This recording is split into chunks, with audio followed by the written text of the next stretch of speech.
Hello students, welcome back to the Krish Cambridge School online classes. How are you all? I hope that all of you must be fine and safe at your home. This is the class for 8th.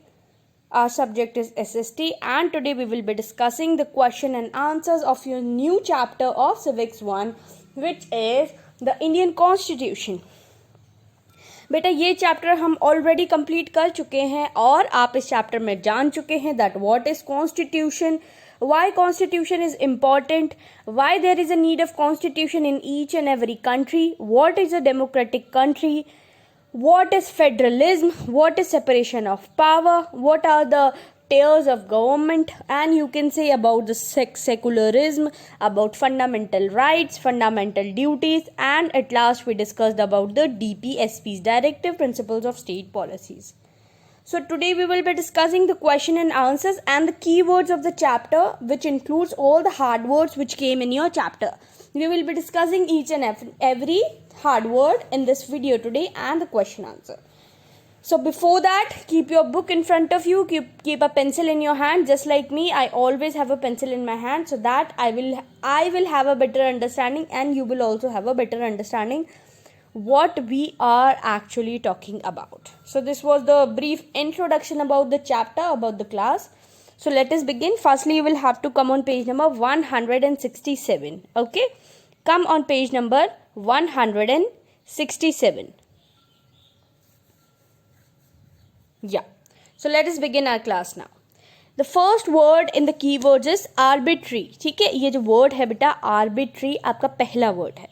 अब इसका meaning हम जान लेते हैं, बहुत ज़्यादा ज़रूरी है. I know SST is not a subject like Hindi और इंग्लिश जिसमें कि हम हार्ड वर्ड डिस्कस करें, बट हार्ड वर्ड्स हमारे लिए बहुत इंपॉर्टेंट है क्योंकि जब भी हम इस चैप्टर को पढ़ेंगे ये वर्ड्स हमें याद हो जाएंगे अगर मैं आपको एक एक वर्ड एक्सप्लेन कर दूंगी. तो बात करें बेटा अगर आर्बिट्री की, तो इसका मतलब होता है when nothing is fixed and is instead left to one's judgement और चॉइस. जब कोई भी चीज़ फिक्स ना हो और सिर्फ एक ही इंसान के जजमेंट या चॉइस पर वो चीज़ बेस्ड हो, तो उसको क्या कहेंगे, आर्बिट्री. ठीक है, फॉर एग्जांपल आप अपने घर में हैं एंड घर के सभी डिसीजन कौन लेते हैं, आपके फादर लेते हैं या ग्रैंडफादर लेते हैं, जो भी बिगेस्ट पोजीशन पर हैं आपके हाउस में वो सारे डिसीजंस लेते हैं. सो अब आप उसको आर्बिट्री तो नहीं कह सकते, बट एक बड़े देश के बारे में जब हम बात करें, जब हम एक बड़े स्टेट के बारे में बात कर रहे हैं और जबकि डिसीजन एक ही इंसान के हाथ में हो, वो ही सारे डिसीजन होल्ड कर रहा हो, तो हम कह सकते हैं that there is arbitrary. So this is the meaning of your word arbitrary, जिसके अंदर की कुछ भी चीज़ फिक्स्ड नहीं है और जो डिसीजन मेकिंग पावर है वो किसी एक के हाथ में ही है. Okay, yes. Now let us look at the second word which is ideal. Okay, ideal Indian Idol वाला ideal नहीं. Okay, yeah. So first वाले में कुछ और भी लिखा हुआ था, this can be used to refer to the rules that are not fixed or decision that have no basis etc. So इस आर्बिट्री वर्ड को हम रिलेट कर सकते हैं किस किस चीज़ों से बेटा, इसको हम रिलेट कर सकते हैं वो रूल्स और रेगुलेशंस जो कि फिक्स नहीं हैं. ओके, और जो डिसीजंस अभी तक किसी बेसिस पर फिक्स्ड नहीं है, जो डिसीजंस के पास कोई बेसिस नहीं है, हम इस वर्ड को उस जगह यूज़ कर सकते हैं जहाँ जजमेंट एक ही इंसान के या एक ही यू कैन से पर्सन के चॉइस पर डिपेंड करता हो. Now the second word is ideal. Ideal का मीनिंग होता है बेटा अ गोल और a principle in its most excellence और परफेक्ट फॉर्म. अ गोल और प्रिंसिपल, कोई गोल या प्रिंसिपल जो कि बिल्कुल उसके परफेक्ट फॉर्म में एग्जिस्ट करता हो. आप भी किसी न किसी को अपना आइडियल मानते हैं, उसकी बातों को फॉलो करते हैं, उसे देखते हैं, उससे इंस्पायर होते हैं. वैसे ही आइडियल्स क्या है, गोल्स और प्रिंसिपल्स हैं बिल्कुल उसकी एक्सीलेंट फॉर्म में, बिल्कुल उसकी परफेक्ट फॉर्म में. हम उसे क्या कहेंगे, आइडियल. फॉर एग्जाम्पल हम किसी को एडमायर करते हैं, उससे अपना आइडियल मानते हैं, उसको आइडियलाइज करते हैं. उसी तरीके से कंट्री में भी आइडियल्स होने बहुत ज़रूरी हैं. कुछ ऐसे उद्देश्य, कुछ ऐसे ऑब्जेक्टिव्स होने बहुत ज़रूरी है जिनको कि लोग फॉलो कर सके और जो कि अपने बिल्कुल परफेक्ट फॉर्म में हो. Okay, I hope you got the correct you can say the meaning of this word that what is ideal. चलिए let's move forward now. The next word is Indian national movement. Okay, Indian national movement, इसका मतलब क्या होता है? The Indian national movement emerge in 19th century India and was saw thousands of men and women coming together to fight British rule. क्या था बेटा मतलब? Indian national movement का मतलब था एक ऐसा मूवमेंट जिसके अंदर की सभी स्त्री पुरुष, सभी मेल फीमेल साथ में मिलकर लड़ने आए या युद्ध करने आए, किसके अगेंस्ट? ब्रिटिशर्स के against. Okay, Indian national movements, India की जो स्ट्रगल थी खुद को फ्रीडम दिलाने के लिए, उससे आप सब लोग बहुत अच्छे भली भांति परिचित हैं कि किस तरीके से इंडिया ने फाइट किया, किस तरीके से फ्रीडम फाइटर्स ने, मार्टियर्स ने अपनी लाइफ सेक्रीफाइस कर दी for the freedom of our country. So this is the meaning of the word the Indian national movement. एक ऐसा मूवमेंट जिसमें सभी लोगों ने साथ में जुड़कर आज़ादी के लिए संघर्ष किया, या आप कह सकते हैं युद्ध किया. Okay, the culminated in Indians independence in 1947. और हमारी कंट्री 1947 में आज़ाद हो गई. किससे? ब्रिटिश रूल से आज़ाद हो गई. Polity. Now the next word is polity. A society that has an organise political structure. ठीक है, पॉलिटी किसे कहेंगे? एक सोसाइटी जिसका कि एक ऑर्गेनाइज्ड पॉलिटिकल स्ट्रक्चर हो, राजनीतिक स्ट्रक्चर उसका ऑर्गेनाइज्ड हो, उसे हम क्या कहेंगे? Society. India is a democratic polity. और इंडिया कैसी है? एक डेमोक्रेटिक कंट्री है, एक लोकतांत्रिक देश है जहाँ पे डेमोक्रेटिक पॉलिटी है. आप यहाँ की पॉलिटिक्स को देख सकते हैं और समझ सकते हैं क्योंकि ये एक ऑर्गेनाइज्ड मैनर में है. Okay, now the next word is sovereign. Okay, sovereign कहेंगे हम, इसे क्या कहेंगे? Sovereign. In the context of this chapter it refers to an independent people. ठीक है, सवर्न का मतलब है स्वतंत्र, एक स्वतंत्र आदमी के रूप में, एक स्वतंत्र पीपल के रूप में, इंडिपेंडेंट पीपल के रूप में इस वर्ड को इस चैप्टर में यूज किया गया है. Okay, in context of the chapter it refers to an independent people. एक इंडिपेंडेंट पीपल के रूप में इसको एक्सेप्ट किया गया है in this chapter. Okay, I hope you got it till here. Each and every word is clear to you, I guess, about arbitrary and ideal Indian national movement. Now about polity and then so on. The next word is human trafficking. Okay, human trafficking. देखो, दो word से बना है, human इंसान, trafficking, जो traffic हम देखते हैं उस वर्ड से ये जुड़ा हुआ है. क्या होता है ये? It refers to illegal trade in human beings, particularly women and children. बेटा, ह्यूमन ट्रैफिकिंग किसी से भी अछूता नहीं है. हम सब ने शायद आपने किसी सीरियल में देखा होगा, रियलिटी में भी ये चीज़ें होती हैं. ज़्यादातर बच्चों और वुमेन्स के साथ में होती है. उन्हें कुछ नशीली दवा खिला दी जाती है, पिला दी जाती है, फिर उन्हें बेच दिया जाता है और बहुत तरीके के कारोबार में उनका इस्तेमाल किया जाता है. लोग इंसान को मवेशी की तरह, आप कह सकते हैं एनिमल की तरह, उनकी ट्रेडिंग करते हैं. इसी को बेटा कहते हैं हम ह्यूमन ट्रैफिकिंग. तभी हमें छोटे बच्चों को, हमारे छोटे भाई बहनों को हमें ये बताना चाहिए कि किसी की भी दी हुई चीज़ आपको नहीं खानी चाहिए, किसी के भी साथ आपको नहीं जाना चाहिए जो कि आपके लिए स्ट्रेंजर है. क्योंकि ये चीज़ें हमारी कंट्री में, और ये छोटे लेवल पे भी होती है और ये बड़े लेवल पर भी होती है. जैसे आपने सीरियल्स में देखा होगा, कई बच्चों को किडनैप कर लिया जाता है, उसके बाद उनके हाथ पैर काट दिए जाते हैं और उनको बहुत तरीके के काम उनसे करवाए जाते हैं. उनको पैसा नहीं दिया जाता, प्रॉपर खाना नहीं दिया जाता. So this human trafficking is a big problem. और जिस पे ये बीतती है वो ही जान पाता है कि एक्चुअल में ह्यूमन ट्रैफिकिंग क्या होता है. Okay, yes. सो ये इलीगल ट्रेड है, ये लीगल ट्रेड नहीं है. आपके पास लीगल कोई राइट नहीं है कि आप लोगों को बेच रहे हैं, आप इलीगल तरीके से लोगों को बेच रहे हैं. Okay, the next word is tyranny. क्या नाम है? Tyranny. The cruel and unjust use of power and authority.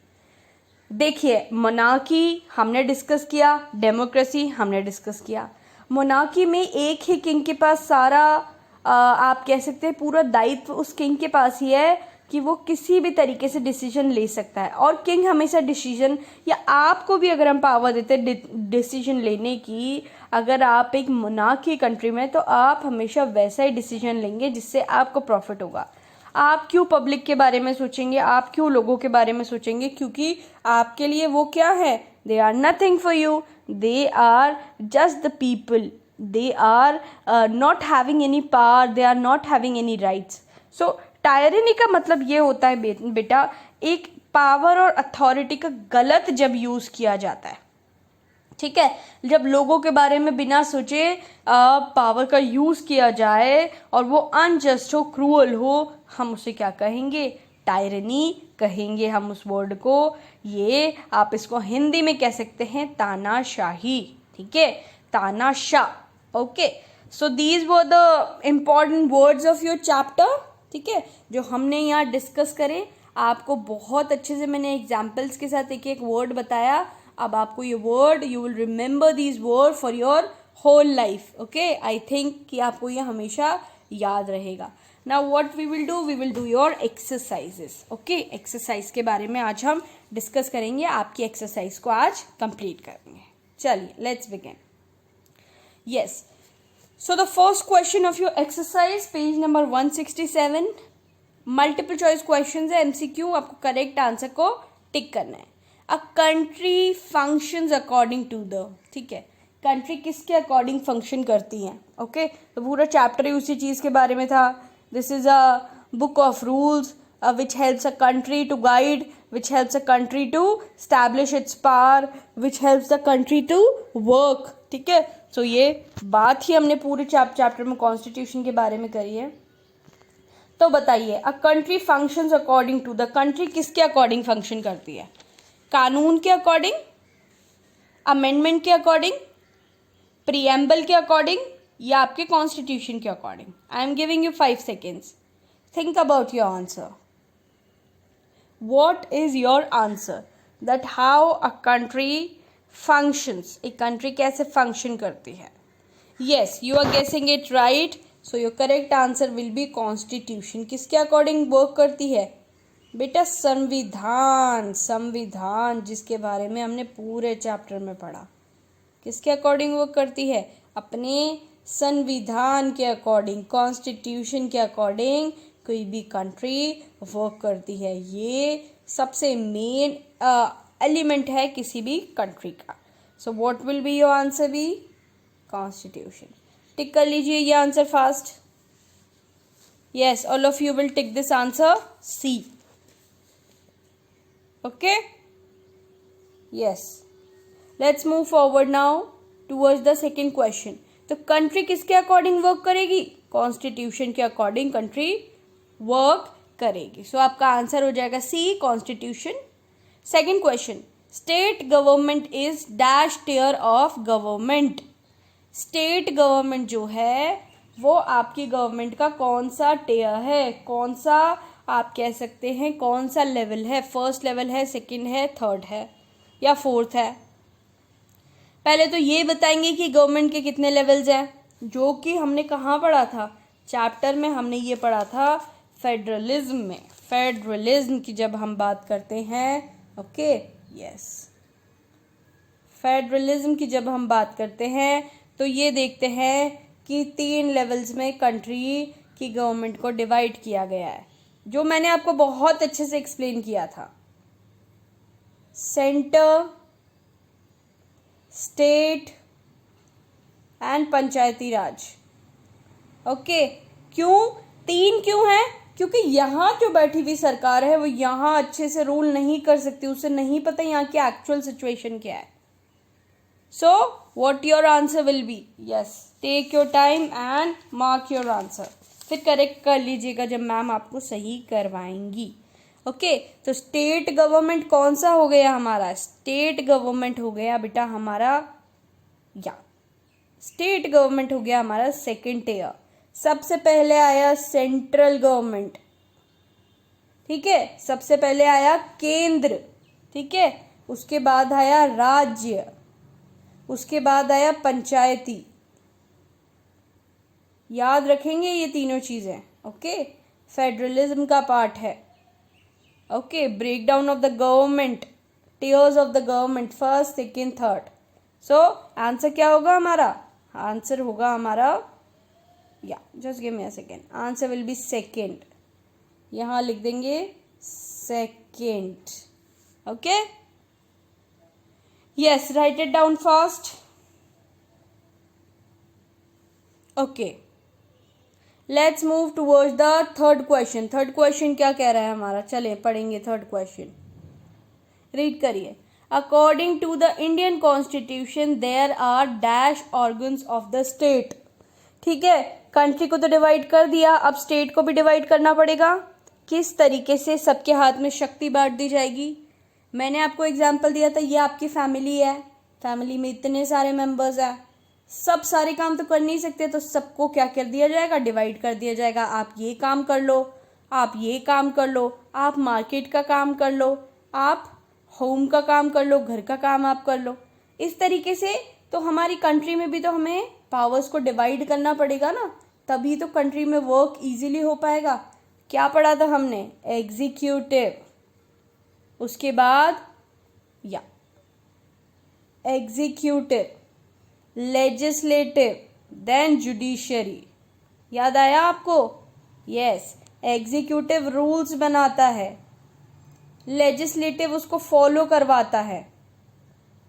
Okay, और जुडिशरी क्या, वो तो हमारा न्याय से जुड़ा हुआ है, हमारा जस्टिस से जुड़ा हुआ है. Okay, you got it. या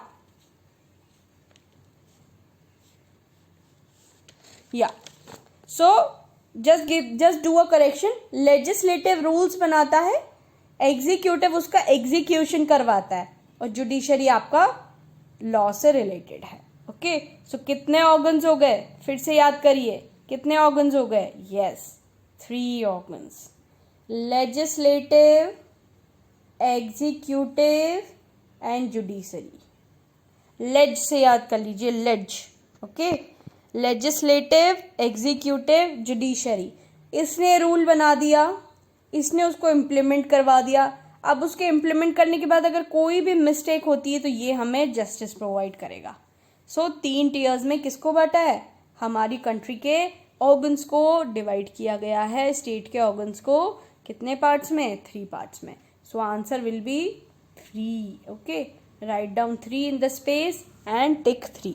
okay, so this is your answer for question number 3. Yes, let's move forward toward the fourth question now. Which one of the following is not a part of right against exploitation? पहले तो ये बताएंगे right against exploitation है क्या, क्या है, fundamental duty है, fundamental right है, शोषण के विरुद्ध अधिकार हिंदी में. राइट अगेंस्ट एक्सप्लॉयटेशन है बेटा आपका फंडामेंटल राइट, 3rd नंबर का आपका fundamental right. Right to freedom, right to equality. ठीक है, right to equality, right to freedom के बाद आता है right against exploitation. Okay, got it, yes और no, I hope yes. So ये जो राइट अगेंस्ट एक्सप्लॉयटेशन है, उसमें से ये चारों ऑप्शन में से क्या चीज उसमें आप कह सकते हैं इंक्लूड नहीं की गई है. ठीक है, आपको आंसर बताना है, आप अपना टाइम लीजिए, फिर मैं आपको एक्सप्लेन करती हूँ. तो राइट अगेंस्ट एक्सप्लॉयटेशन, पहले तो यहाँ आपकी बुक में मिस्टेक है, तो एक्सप्लॉयटेशन है ओ आएगा. ओके, एक्सप्लॉय, और भी मिस्टेक्स हैं. ठीक है, सो आप इसको करेक्ट कर लेना. EXPLOITATION. ठीक है, EXPLOIT, ये तो एक्सप्लॉइट हो गया, एशन, एक्सप्लॉयटेशन. करेक्ट कर लीजिए ये स्पेलिंग. सो ये राइट अगेंस्ट एक्सप्लॉयटेशन जो है, ये इसमें से कौन सा उसका पार्ट नहीं है ये बताना है हमें. तो प्रोहिबिशन ऑफ ट्रैफिकिंग मतलब ह्यूमन ट्रैफिकिंग, क्या ये राइट अगेंस्ट एक्सप्लॉयटेशन में है, देखेंगे. ओके, हाँ ये है. प्रोहिबिशन ऑफ फोर्स्ड लेबर, किसी को भी आप बंधुआ मजदूर नहीं बना सकते, जबरदस्ती मजदूरी आप नहीं करवा सकते, क्या ये इसमें इंक्लूड किया गया है. यस, किया गया है, ये भी किया गया है. And prohibition of employment of children below 14 years of age, 14 years की एज तक के और इससे छोटे बच्चों को आप मजदूरी नहीं करवा सकते, फैक्ट्रीज में वर्क नहीं करवा सकते, क्या ये भी इंक्लूड किया गया है. यस, ये भी किया गया है. सो क्या आंसर होगा आपका, आंसर होगा डी, इसको इंक्लूड नहीं किया गया. प्रोहिबिशन ऑफ अनटचेबिलिटी को आपका इंक्लूड किया गया है राइट टू इक्वालिटी में.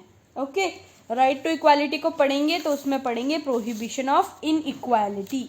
सो हमारा आंसर क्या होगा? हमारा आंसर होगा ये इंक्लूड नहीं किया गया है। सो राइट, आप इस पे टिक करेंगे, डी वाले पे। This is your correct answer.